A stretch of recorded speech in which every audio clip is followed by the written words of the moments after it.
It's when everybody gets in the mood for shopping. Actually, the Sunday before Christmas is as big as Black Friday. So if you look at the MasterCard Spending Pulse forecast for the season, that Sunday, it's early, it's late. There are 10 big shopping days that are bunched together. Every Saturday is important. Christmas is a Tuesday, so that Sunday is really important. That's when I'll begin my shopping. Yeah, well, there'll be a lot of good deals for you then. I've already gotten Melissa's present. Oh, but I think Courtney's right. Very expensive. There's lots of important days. The deals have started early. The consumer's healthy right now. So you've got a business that you've got forecast in the 5% range in terms of growth.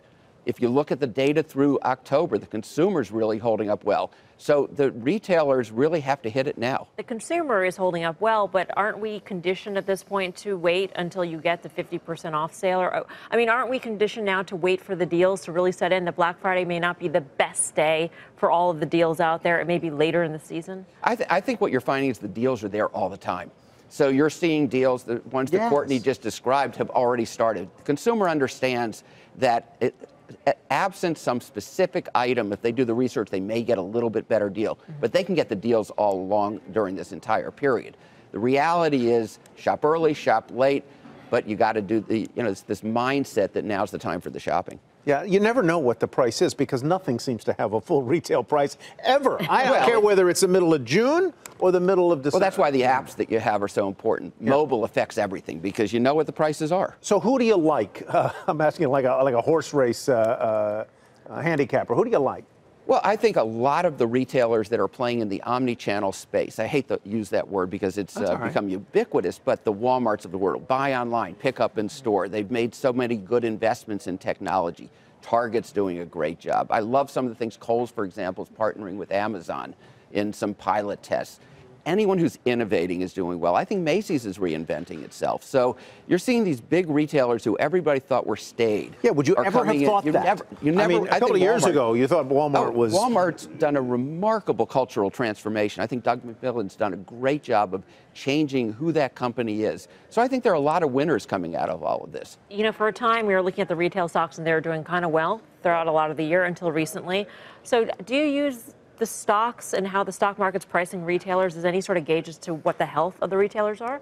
The health of the retail business is very good right now. The consumers, 2/3 of the economy, at shopping, you're seeing real time. Through the October, we were seeing 5% growth and the forecast for continued 5% growth.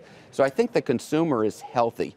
The stock market is backing off. It probably wasn't as bad as it was when they were depressed a year and a half ago. You've started to see some concerns, whether it's labor, inflation, tariffs. I mean, these are some things that are out there right now that are weighing on the retail stocks because they are affected when the consumer psychology gets concerned. So I am a little bit worried as we go. Well, they are having their costs are going to go up. There's no They're going to have to pay more for labor, and they already are. And they have to pay more for goods, depending on what happens with the tariffs. Yeah, but right now they're in a position, their inventories are in line, their margins are tracking well. Most of them are coming in pretty good on the earnings side. You had some good earnings last week from some of the people like the Macy's and the Nordstroms, a little bit forecast. So let me take, we've been talking about sort of the traditional retailers, the Targets, the Macy's, and Nordstroms, the store people. How about Amazon? And I want to get you specific that my wife saw over the weekend in the lobby of a Chase bank an Amazon locker where they deliver packages if you don't want them delivered to your door. Absolutely. I mean, that's kind of genius. Well, I think what you have right now is a convergence in retail. All of the brick and mortar retailers are understanding the importance of the web. All of the web players are understanding the importance of a physical presence. It could be a locker, or it could be a internet retailer makeup, a Warby Parker opening up lots of stores. So what you have is this, both of them moving towards the middle. I think the Walmart coming from one direction, the Amazon the other, I think they both win.